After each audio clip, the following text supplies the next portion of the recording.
আগের ব্লগেই আমি বলেছিলাম যে কার অন্নপ্রাশন সেটা পরের দিনের ব্লগে তোমরা দেখতে পাবে। তো আজকে হচ্ছে এই পুচকুটার অন্নপ্রাশন। তো বাবার কোলে এখন বসে আছে, অলরেডি ওর মুখে প্রসাদ হয়ে গেছে। এখানে আজকে মহাপ্রভু এসছেন অনেক জায়গা থেকে।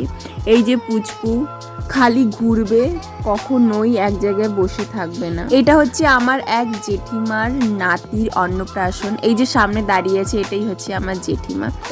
ওর কিন্তু কোনো কোলবাজ নেই, ও সবার কাছেই যায়। তো জিজুকে ভালো করে চিনে গেছে এবং জিজুর কোলে কোলেই ঘুরছে খালি। এখানে চলছে পাঁপড় ভাজা।